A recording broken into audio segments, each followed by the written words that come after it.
Muy bien. Reiteramos los agradecimientos por venir. Muchas gracias a todos. Abramos nuestras Biblias en Jonás, capítulo 1, versículo 17.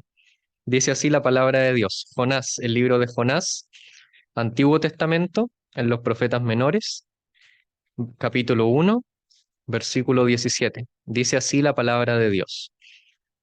Pero Jehová tenía preparado un gran pez que tragase a Jonás, y estuvo Jonás en el vientre del pez 3 días y 3 noches. Entonces oró Jonás a Jehová su Dios desde el vientre del pez, y dijo, invoqué en mi angustia a Jehová, y él me oyó. Desde el seno del Seol clamé, y mi voz oíste. Me echaste a lo profundo en medio de los mares, y me rodeó la corriente. Todas tus ondas y tus olas pasaron sobre mí. Entonces dije, desechado soy de delante de tus ojos, mas aún veré tu santo templo. Las aguas me rodearon hasta el alma, rodeóme el abismo. El alga se enredó a mi cabeza, descendí a los simientes de los montes. La tierra echó sus cerrojos sobre mí para siempre, mas tú sacaste mi vida de la sepultura, oh Jehová Dios mío. Cuando mi alma desfallecía en mí, me acordé de Jehová, y mi oración llegó hasta ti en tu santo templo. Los que siguen vanidades ilusorias, su misericordia abandonan. Mas yo, con voz de alabanza, te ofreceré sacrificios. Pagaré lo que prometí. La salvación es de Jehová. Y mandó Jehová al pez, y vomitó a Jonás en tierra. Hasta aquí la lectura. El libro de Jonás es un libro escrito por un profeta que, según el libro de los Reyes, trabajó en el reinado del norte de Israel para un rey llamado Jeroboam II. Si alguno sabe más o menos la historia de los reyes de Israel, sabrá que el reino se dividió en los reyes del norte y los reyes del sur. Y si alguien sabe más o menos acerca de la historia de los reyes del norte y del sur, sabrá que el resumen más bueno que se puede dar de ellos es que el norte malos, del sur buenos. Este profeta trabajaba en el norte y trabajaba para un rey que no era bueno, para un rey que mantuvo los lugares altos donde se adoraba a todo menos Dios. Se debe haber escrito aproximadamente por el año 780 al 750 antes de Cristo.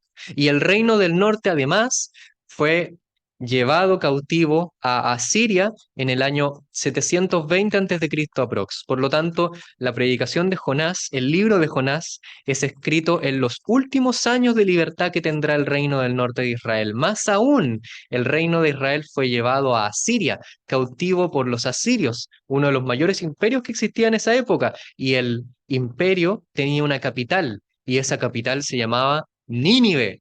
Y a este profeta Dios le dice, ve a Nínive, levántate a Nínive, le dice en el capítulo 1, versículo 2, y ve a Nínive, aquella gran ciudad, y pregona contra ella.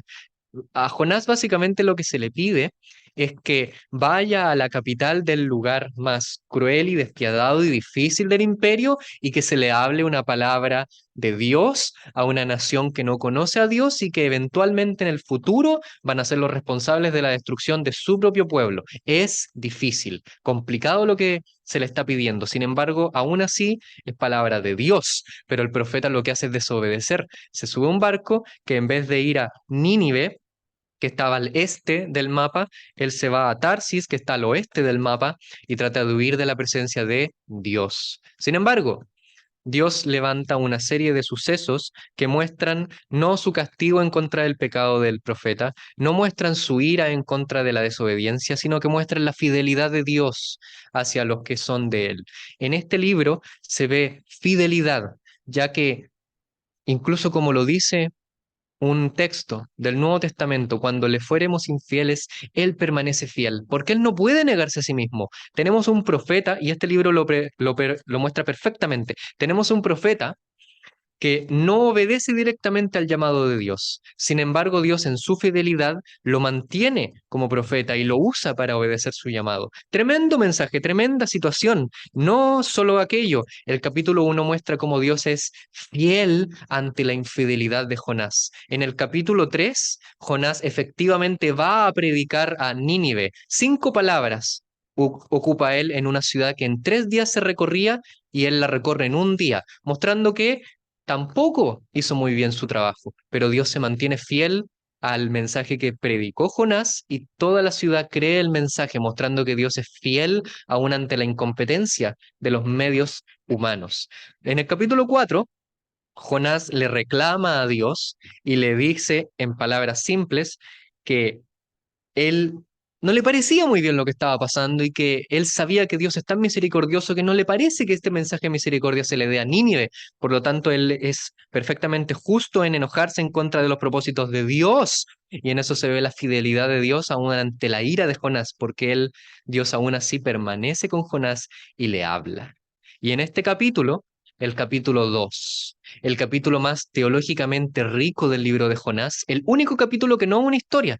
El capítulo 1 es una historia en un barco, el capítulo 3 es una historia en una ciudad y el capítulo 4 es un capítulo en una montaña, pero el capítulo 2 es en el fondo del mar, es una oración, no es una historia, no hay personajes, no hay un recorrido, hay un salmo. Este capítulo se divide de los otros tres, tremendamente curioso, interesante, pero que cuando lo analizamos vemos que todo el libro de Jonás puede resumir el mensaje en este capítulo. Más aún, no se olviden de algo, el profeta fue tragado por un gran pez y en el vientre del pez estuvo 3 días y 3 noches. Lápiz y papel no tenía. Quiero que recordemos esto mientras leemos y consideramos este texto. Lápiz y papel él no tenía en el vientre del pez, mucho menos luz, mucho menos comida y mucho menos agua. Por lo tanto, no es como que él estuviera orando y anotando lo que él estaba viviendo en el vientre del gran pez. Imposible que eso pasara. Lo tiene que haber escrito años después. Es una reflexión acerca de la experiencia que vivió. Es una gran y perfecta apertura a su corazón y al corazón del libro que muestra su maldad, por un lado, su hipocresía, en otro lado, pero que también muestra la fidelidad de Dios ante el sufrimiento. Jonás claramente en este capítulo les voy a mostrar que no sabía sufrir, pero que Dios es tan fiel que aun cuando esta oración que a abuelo de pájaro uno diría no es tan buena, pero tampoco es tan mala, tiene de todo, tiene textos, tiene citas, vamos a ver lo que el profeta está tratando de decir así, para que nos sorprenda cuál es la respuesta que da Dios acerca de esta oración. El capítulo de los versículos 2 al versículo 6 son el centro y la estructura de la oración. Es un salmo de acción de gracias. Es igual a la mayoría de los salmos de acciones de gracias. La estructura era así. El salmista reconoce un peligro, reconoce su liberación del peligro por parte de Dios, atribuyéndole todo a Dios como el que lo salva, y expresa una gratitud a Dios por la salvación que se ha dado. Es igual a los salmos de gratitud. Si abren el libro de los salmos y en el título que llevan muchos, si alguno dice acción de gracias y toman la estructura de ese mismo salmo, se van a dar cuenta que es igual a este capítulo. Pero tiene algo más. Y del versículo 7 al 9 hay una promesa de Jonás y en el capítulo 10 está la respuesta de Dios. De los versículos 2 al 6 está la estructura del salmo y este salmo se estructura en una figura poética hebrea llamada quiasmo. El quiasmo es una pirámide. Imaginemos una pirámide. Tiene como si fuera una pirámide de 2 escaleras y un centro. Las partes de la escalera se funcionan como si fuera un espejo. El versículo 2 colinda con el versículo 6, el 3 con el 5 y el 4 es el centro, el clímax. En nuestra literatura, lo importante está al final. En la literatura griega, a veces lo importante está al principio. La literatura hebrea pone lo importante en medio, como que fuera un sándwich.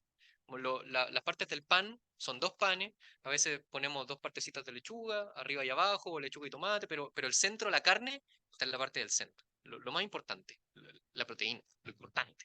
¿Ya? Así que, ¿cómo colinda esto? El versículo 2 y el versículo 6 muestran la gracia de Dios, muestran el camino de la gracia de Dios dado al profeta en contra de su infidelidad. El versículo 3 y 5 muestran este camino a la fidelidad por medio de su palabra. Y el versículo 4 muestra la fidelidad de Dios en la consistencia. Así que eso vamos a ver.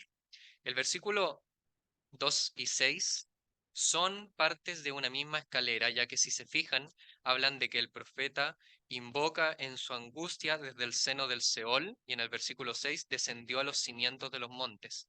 En el versículo 2 está en el seno del Seol, eso es lo más bajo, de lo bajo que puede existir en la gran creación, y en el versículo 6 está en los cimientos de los montes, lo más abajo de la tierra, abajo del mar incluso. La tierra echó sus cerrojos contra mí.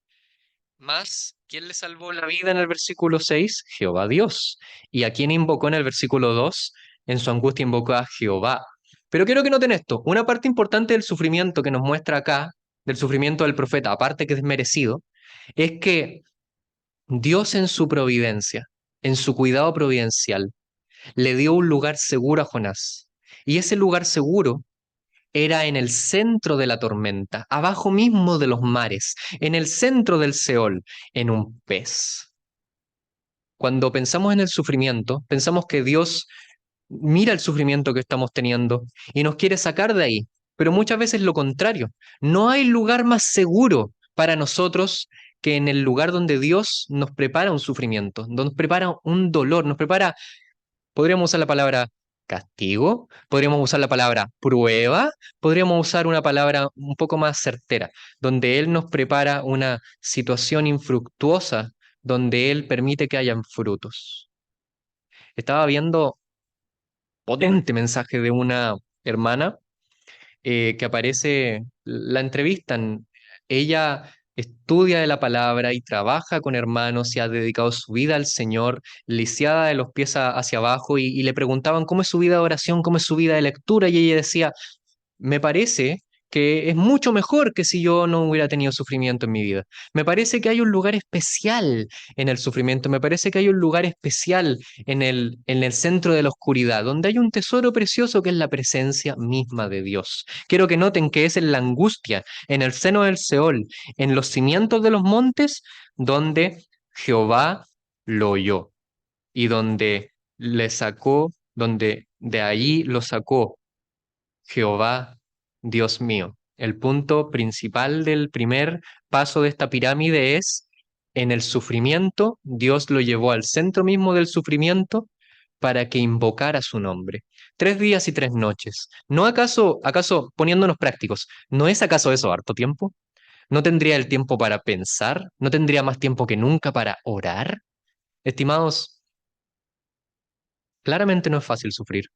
Y no vamos a pecar de hipócritas para decir que acaso Dios es algo masoquista y busca el sufrimiento de las personas. No, pero Él usa aquello que padecemos y que nos angustia para servir a sus propósitos y disfrutarlo más. No vean el sufrimiento como parte irrelevante de sus planes para nosotros. No vean como algo que quizá lo merecemos. No vean como algo que nos ganamos. Ojo, el profeta no está sufriendo porque desobedeció a Dios. ¿Se dieron cuenta que el profeta está sufriendo o está en el centro mismo de la tierra para poder tener un momento de oración con Dios?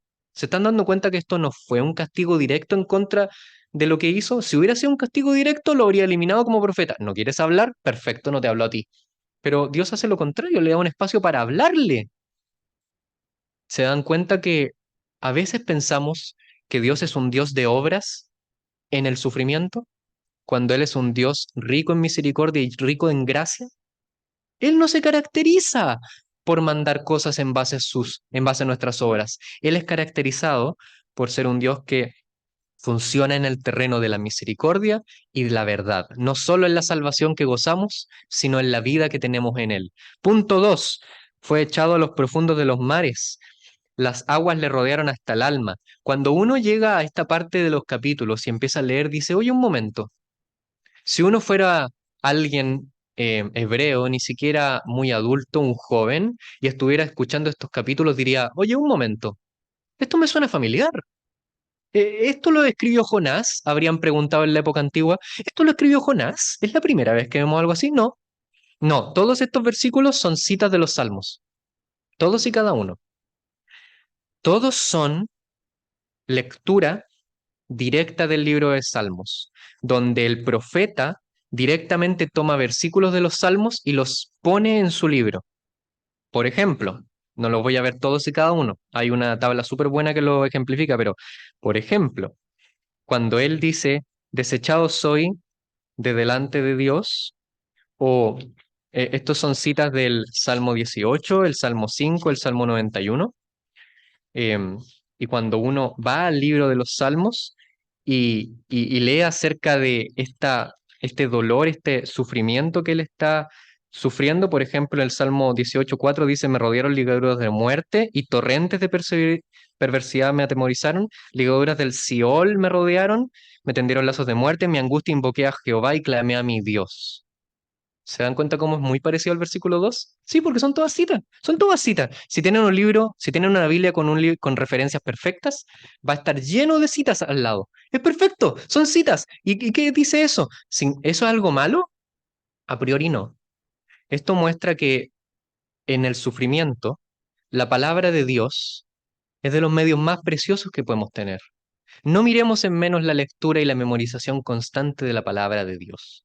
No miremos en menos el saber la palabra para saber cuándo aplicarla. No miremos en menos el conocer los libros de angustia y dolor que muestra la palabra de Dios de sus hombres y mujeres que sufrieron por causa de nuestro Señor para enfrentar estos medios. Él toma todos los libros de los salmos y los aplica en la gracia de Dios, su gracia y su misericordia lo lleva a un lugar donde él puede hablar lo que él ya sabía de memoria. Y en eso hay algo muy bueno, porque él muestra conciencia y fidelidad a la palabra, pero también hay algo muy malo. También hay algo muy malo. Falta consistencia. Falta una última consistencia. Vean el centro de este mensaje, del versículo 5. Las aguas, oh, perdón, versículo 4. Entonces dije, desechado soy de delante de tus ojos, mas aún veré tu santo templo. Este versículo, solo este versículo, ha hecho temblar a muchos comentaristas y decir que el libro de Jonás no, quizá no lo escribió un tal Jonás que vivió en la época de Jeroboam. ¿Por qué? ¿Se acuerdan lo que les dice al principio? ¿De qué reino era Jonás? Del norte. ¿Dónde estaba el templo? Estaba en el sur. ¿Qué templo tiene que haber visto? ¿Qué templo? Él no conocía el templo. ¿Por qué habla del templo acá? Porque él buscaba la presencia de Dios. En esto se ve algo tremendo. Él conoce la palabra, pero no era consistente con ella. Él conoce bien la palabra y la tiene impregnada, y la gracia de Dios lo lleva a lugares donde él puede conocer más a Dios. El lugar más seguro es en medio del sufrimiento, en medio del dolor, en medio de amar más a tu Dios y en medio de hablar a tu Dios de manera honesta. Pero cuando llegamos al fondo del asunto, tenemos que admitir que a veces no somos consistentes. En este libro, Jonás como que, en este versículo como que Jonás se cae un poco y uno dice, ¿de qué quieres ver su templo? Si tú nunca estuviste en él. La palabra veré es literalmente la palabra que se dio a los israelitas cuando las serpientes ardientes estaban picando a todos y les dijeron, vean a la serpiente que levantaron de tal forma que sean sanados y no mueran si es que los pican la serpiente. Ellos tenían que ver, tenían que volverse, tenían que poner su fe en lo que Dios había provisto. Pero en este versículo, él pone su fe en algo que no había visto, que él, que no era parte de su vida, que no era consistente con él. Más aún, cuando uno se ve el final del capítulo del 7 al 9, él habla acerca de cómo su oración, aquí está la respuesta a la oración, cómo su oración llega a Dios y su misericordia, los que siguen a los ídolos, la misericordia de Dios abandonan, pero Él ofrecerá sacrificios y pagará lo que prometió. Sin embargo, no toca un tema importante, no toca el tema de que en el capítulo 1 Él tenía que hacer algo y no lo hizo. Hay gratitud hacia Dios por la gracia que se le ofreció a Él mismo, pero no hay una conciencia de pecado. Estimados, el sufrimiento es para acercarnos más a Dios. Estimados, el sufrimiento es para que nos aferremos a la palabra. Estimados, el sufrimiento es para alumbrar las partes donde no estamos siendo consistentes con nuestro Dios y para que delante de Él veamos lo que estamos ocultando, lo que no estamos mostrándole. Seamos consistentes. Seamos consistentes, lo que este profeta no hizo, porque quiero que vean esto. ¿Cuál fue la respuesta que da Dios a esta oración? ¿Fue buena o mala? Y mandó Jehová al pez, y Jonás quedó en tierra. Bien, eso es bueno, ¿verdad? Lo lanzó a la tierra. Algunos se imaginan que lo dejó al lado de Nínive, aunque Nínive no tenía puerto, pero algunos se imaginan al pez llevándolo y por eso se demoró 3 días, como que se fue desde donde estaba el puerto de Jope hasta... Pero Tarsis no tenía ni puerto. No, el tema es este. La palabra crucial en el 10 es vomitó. Es una palabra que se usa en el Antiguo Testamento, específicamente en Levítico, específicamente en el capítulo 20, específicamente cuando Dios le advierte al pueblo, vengan a mí. No les pide que sean perfectos, pero les pide que tienen que tener una relación cercana con Dios, no apartarse de su palabra, no apartarse de Él, porque si no lo hacen, así como las naciones que Él tomó de la tierra y las expulsó, o, como dice Levítico 20, así como la tierra vomitó a las naciones para que ellos ocuparan su tierra en Canaán, asimismo Él los va a terminar vomitando si eligen alejarse de su Dios. Y ese era el tema. La oración no, esta oración no es muy buena. Quiero dejar eso claro, esta oración no era la mejor. Aún así Dios la acepta. Aún así Él le muestra misericordia a través del juicio. El vómito era tema de juicio, pero también es muestra de misericordia. Le mantiene la vida. Y en esto tenemos que admitir, ¿acaso no somos siempre así? ¿Acaso en el sufrimiento no hacemos lo mejor posible? ¿Acaso en el sufrimiento no siempre aprendemos la lección? Muchas veces tengamos cuidado, creemos que porque sufrimos, aprendimos. Pero siempre así. A veces sufrimos no para aprender, no para ser mejores. El punto no eres tú, el punto es tu relación con Dios. El punto es lo mucho que lo alabemos, el punto es que veamos que a pesar de que estamos pasándolo mal porque lo merecemos o porque lo estamos pasando mal por cualquier razón, el punto es conocerlo más. El punto es su gracia. No le pongan apellido a la gracia de Dios, no le pongan apellido al amor de Dios. Si estamos pasándolo bien o mal, es por su misericordia y por su amor bendito. Él es un Dios de gracia, es un Dios de gracia. ¿Se acuerdan lo último que vimos con nuestro hermano Andrés cuando vimos acerca de cómo el Señor vio a Pedro y le dijo si lo amaba, si lo amaba, si lo amaba, y él le dijo que sí 3 veces? En esto el Señor le mostró una cosa: no le pongas apellido al amor y la fidelidad de Dios. El Señor no abandonó a Pedro solo porque lo negó, y aún así, y eso es maravilloso, porque el libro de Juan se escribió en la época donde muchos estaban dejando la iglesia local por causa de la persecución, el tema que toca a Hebreos. Y Dios dice, yo no los abandono, yo no los dejo. A través del juicio, a través de la prueba, viven, porque Él es un Dios misericordioso. Tremendo, maravilloso y bendito Dios, que a través de un hombre no bueno, en este capítulo vemos cuán bueno y cuán tierno es Él. ¿Cuánto más nosotros que ponemos nuestra fe en nuestro Señor Jesús, que es el hombre perfecto y bueno, el cual de alguna forma podríamos decir que fue expulsado de la tierra no por Dios, sino por los hombres? Él toma todo el sufrimiento y el castigo y lo lleva a Él 3 días y 3 noches muerto en aquel sepulcro, levantándose para salvación de nuestras almas. Nuestro Señor no nos manda cosas para que suframos y ya.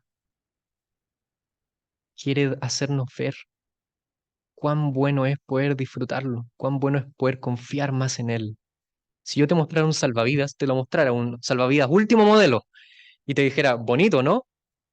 Sí, bonito, pero si estuvieran en el fondo del mar, lo encontrarían lo más precioso que hay en este universo. Y cuánto más nuestro Dios, que es un Dios bueno y un Dios santo. El Señor bendiga su palabra y que nos enseñe a disfrutarle, amarle más. Él es fiel, Él siempre es fiel. Cuando fuéramos infieles, Él permanece fiel. En las pruebas, en el sufrimiento, Él es fiel.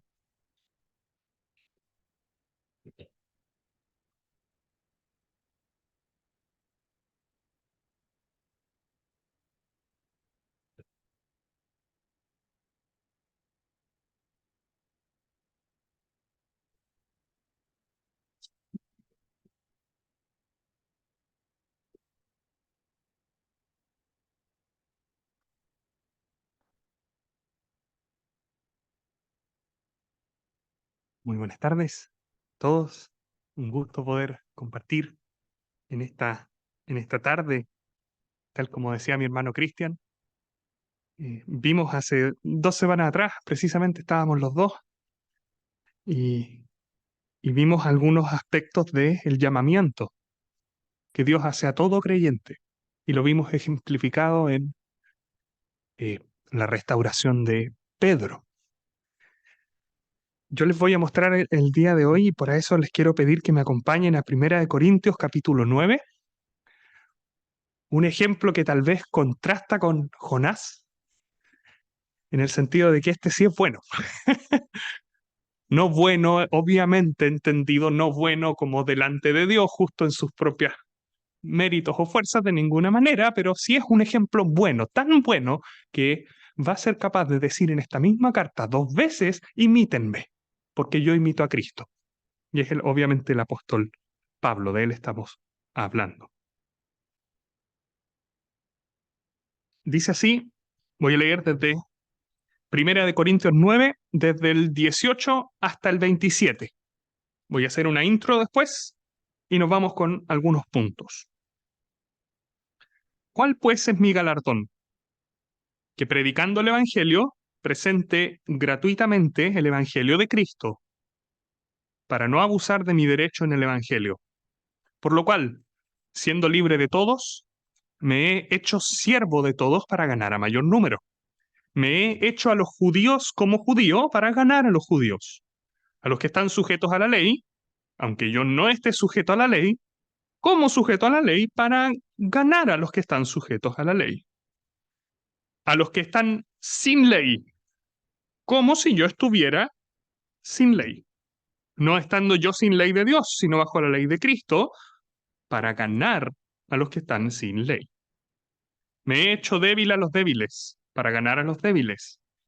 A todos me he hecho de todo, para que de todos modos salve a algunos. Y esto hago por causa del Evangelio, para hacerme copartícipe de él. ¿No sabéis que los que corren en el estadio todos a la verdad corren, pero uno solo se lleva el premio? Corred de tal manera que lo obtengáis. Todo aquel que lucha de todo se abstiene. Ellos, a la verdad, para recibir una corona corruptible, pero nosotros una incorruptible. Así que yo de esta manera corro, no como a la aventura. De esta manera peleo, no como quien golpea el aire, sino que golpeo mi cuerpo y lo pongo en servidumbre, no sea que habiendo sido heraldo para otros, yo mismo venga a ser eliminado. Hasta ahí la palabra del Señor. Oremos muy brevemente. Nuestro Padre Celestial, te damos gracias por tu palabra. Ya hemos leído en 2 ocasiones y te rogamos, nuestro Dios, que tú nos continúes hablando, mostrando más de ti y mostrando lo que tú demandas también, reconociendo siempre que es tu gracia que en conjunto con la demanda viene a sostenernos. Gracias te damos, bendícenos y ayúdanos a ser receptivos. En el nombre del Señor Jesús. Amén. Este pasaje es el ejemplo que yo les quería mostrar de un creyente que recibe algo de parte de Dios, recibe un llamamiento, recibe una misión. Todos hemos recibido un llamamiento de Dios. Y yo les quiero compartir esto porque estos son los pensamientos de él acerca de cómo él afrontó precisamente el llamamiento que Dios le dio. Pienso en un ejemplo que una vez un gran director de orquesta, cuando estaba próximo a hacer un concierto muy grande de un compositor que lleva 350 años fallecido, él dice que para preparar el concierto, él leyó las cartas que había escrito el compositor. Todas las cartas personales. Y alguien puede decir nada que ver. Pero realmente lo que él quería hacer era empaparse de cómo era el corazón de ese compositor al momento de escribir, para poder también intentar plasmar lo mismo. Y esa es exactamente la idea que está aquí. Vamos a introducirnos en el corazón del apóstol Pablo para que nos permita ver cómo es que él afrontó el llamamiento que Dios le dio. En esta porción, el apóstol Pablo ha estado dando directrices acerca de cómo los creyentes tienen que cumplir lo que Dios les encomendó. A cada uno de ustedes, a cada persona, a mí, a los que estaban en Corinto ahí. Dios les dio algo. Dios les llamó a algo. Dios te llamó a algo.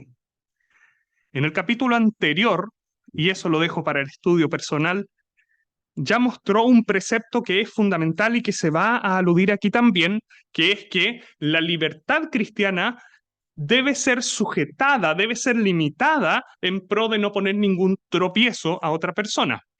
En ese capítulo, lo pueden leer después, tiene que ver con comer carne, una carne sacrificada a los ídolos, que Pablo dice eso realmente no significa nada espiritualmente, pero resulta que el hecho en sí mismo podría hacer tropezar a otra persona. Por lo tanto, tomen ciertas precauciones y ahí las detalla. Y ahora Pablo va a enumerar una serie de derechos que él tiene como apóstol. Dios le dio algo. Dios le dio derechos, Dios le dio libertades.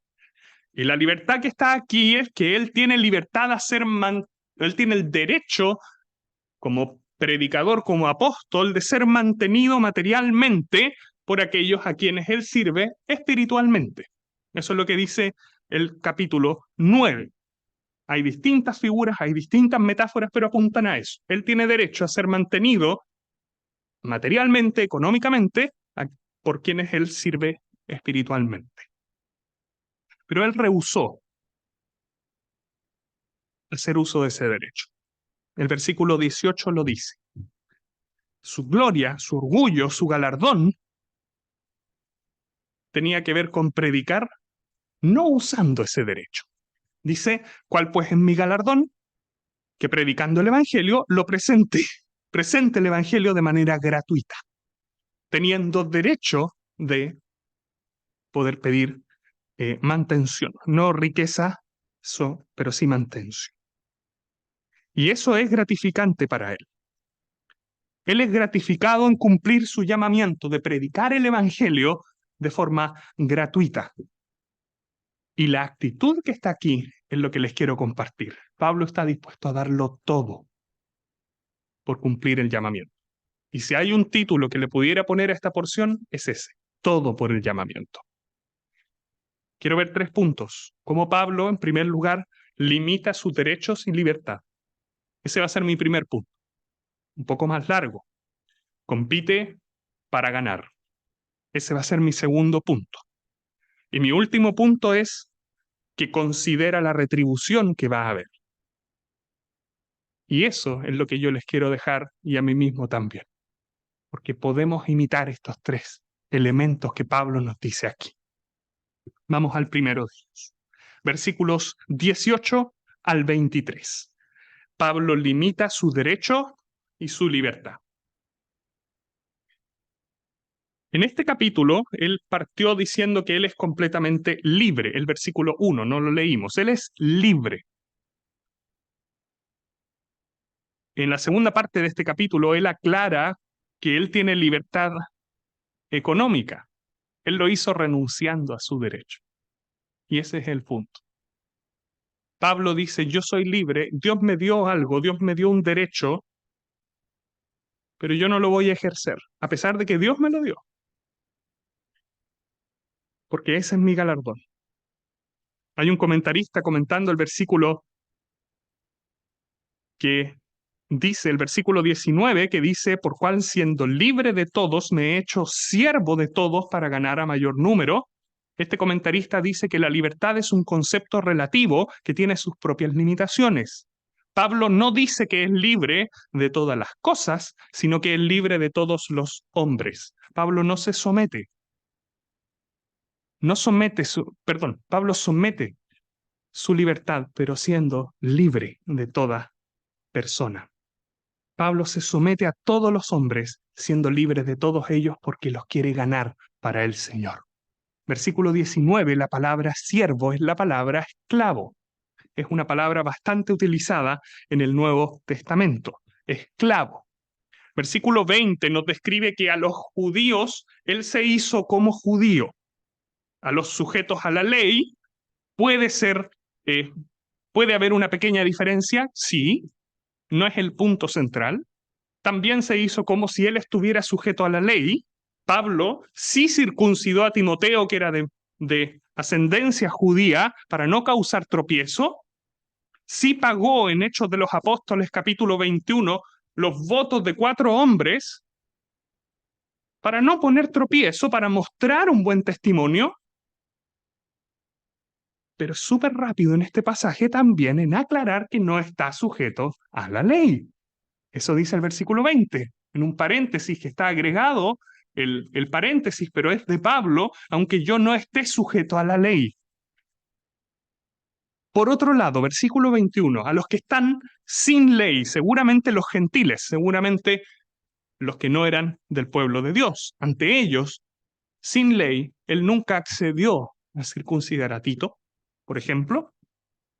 Él no tuvo ningún inconveniente en las comidas o en las costumbres o en la observancia de ciertos días, pero sin embargo, nuevamente, es tremendamente rápido en aclarar que él sí está bajo la ley de Cristo, la ley del amor, de la gracia, de la misericordia, de la justicia irreprensible, de la pureza y de la santidad.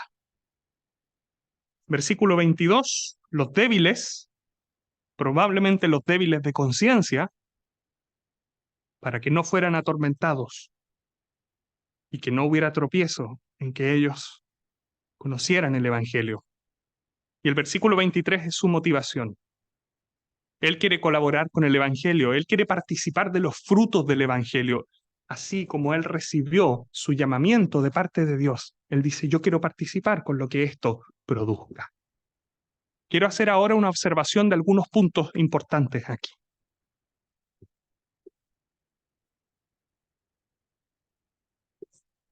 La enorme mayoría de veces estos pasajes se explican súper bien. Gracias a Dios por eso. Pero yo también he escuchado otras veces que no necesariamente en una conferencia o algo así, pero sí hay ciertos hermanos que han utilizado estos pasajes para intentar de alguna manera justificar algún tipo de hábito pecaminoso en su vida.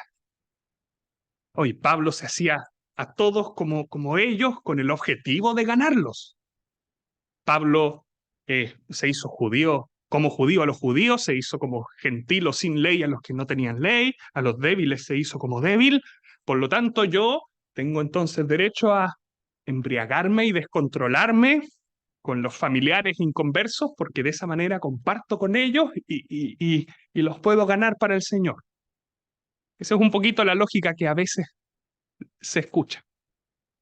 Y es triste, pero tal vez no citando este pasaje, pero yo lo he escuchado en más de alguna ocasión, que personas dicen, no, que yo estoy en una relación sentimental con tal persona que es inconversa, pero es que realmente es para ganarlo para el Señor.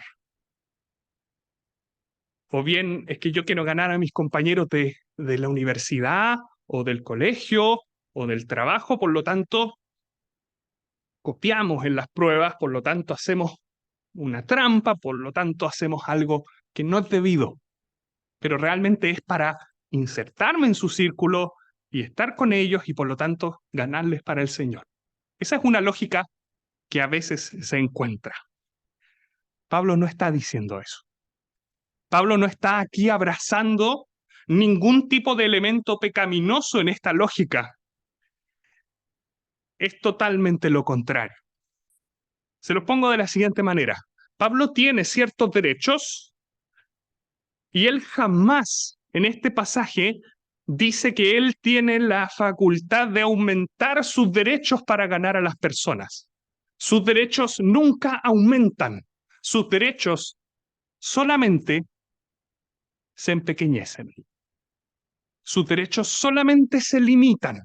Pablo está aquí restringiendo los derechos que él tiene con el objetivo de ganar a otros, nunca adquiriendo derechos nuevos. Y nosotros también, cada vez que nos sintamos en el deseo o en la idea de ocupar tal vez estos pasajes para justificar algún pecado para justificar alguna mala acción o como un pretexto para pecar, diciendo y autoconvenciéndonos que realmente es para ganar a las otras personas para el Señor, acordémonos de eso. Pablo sí está bajo la ley de Cristo en estos pasajes. Pablo lo que está haciendo es limitar sus derechos, no aumentar sus derechos. Él somete lo que él tiene como derecho. Él lo restringe, él lo sujeta. Y nosotros también.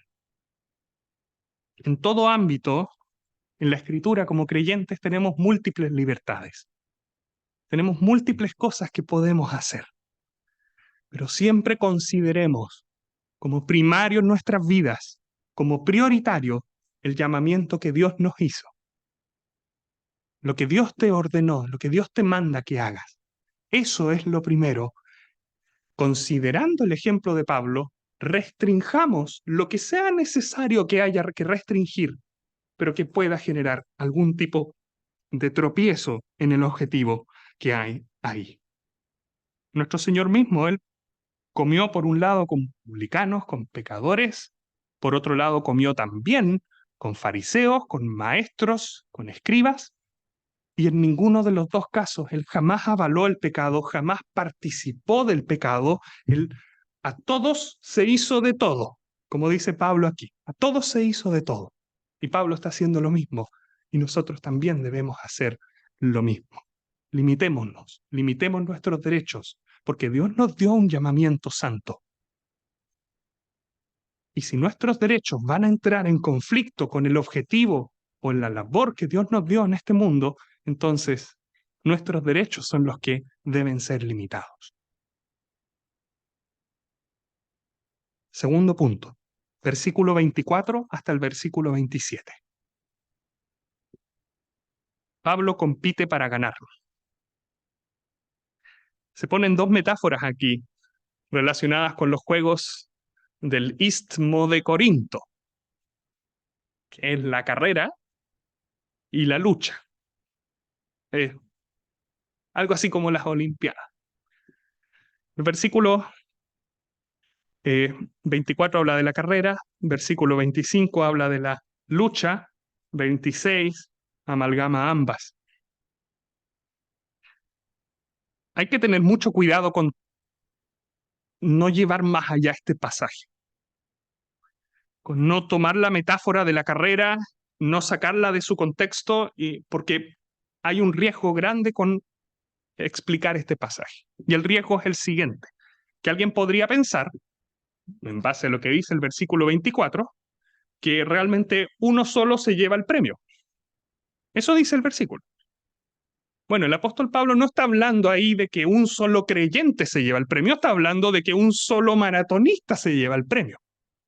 Él está tomando la metáfora del maratonista allí. Pablo no está diciendo que estemos nosotros compitiendo, yo contra ti, tú contra mí, por el premio, quién es el mejor, y de pronto va a entrar por ahí un hermano mucho más espiritual y nos va a ganar a los dos, y después entra el apóstol Pablo y le gana a todo el mundo, y él ganó el premio. No está diciendo eso. La metáfora no tiene el objetivo de alentar competitividad. De hecho, la escritura es clarísima en que las coronas de justicia son no solo para Pablo, sino para todos los que aman su venida. Hay grande galardón. Por lo tanto, no es ganarle al hermano. Este pasaje no tiene que ver con ganarle al hermano. Pero aquí está el centro y lo más solemne de este pasaje, del versículo 24. El hecho de que no estemos compitiendo unos contra otros no significa que tenemos licencia para relajarnos. Esa es la metáfora que está aquí. No significa que tenemos la libertad de no esforzarnos en nuestra vida cristiana, en lo que Dios te llamó. Creo que ese es exactamente el punto de esta exhortación aquí. La idea es que esta carrera no se debe hacer a tontas y a locas.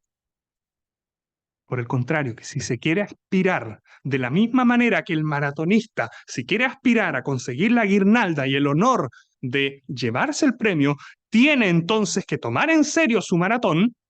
De la misma manera el creyente tiene que tomar en serio su vida cristiana. Es serio. Tiene que tomarla de manera disciplinada. Tiene que tomarla con la máxima exigencia. Tiene que tomarla sin indiferencia, sin pereza, sin flojera. Tiene que ser serio en lo que respecta a Dios. Eso dice este pasaje. Esa es la idea que está aquí. Esta es una tremenda exhortación. Fíjense al final del 24. Hasta aquí todo el apóstol Pablo lo ha dicho en primera persona. Es él, no lo exige a nadie, no lo exige a nadie más, pero de pronto aquí nos suelta una bomba. Y él dice, esto realmente que yo les estaba contando que era de mí, dice el apóstol Pablo, realmente es para ustedes también. Corred de tal manera que lo obtengáis. Tomen en serio la vida cristiana, tomen en serio el llamamiento cristiano que el Señor les dio. Toda acción necesaria es la que debe ser tomada. Corred de tal manera que obtengáis el premio. No estás peleando contra tu hermano, no estás compitiendo contra tu hermano, pero eso no significa que sea una carrera a la ligera. Tienes que tomar todas las medidas necesarias en tu vida y en mi vida para que esta carrera vaya a ganador, para que sea una carrera, una vida delante de Dios adecuada y que es fiel al llamamiento que Él nos dio. Vivir de tal manera que cumplamos el mandamiento que Él nos dio. Tomárselo muy, muy, muy en serio. Este pasaje siempre me ha impactado mucho porque presenta un balance perfecto, muy, muy centrado entre una carrera en la que nos apoyamos, vamos juntos como creyentes.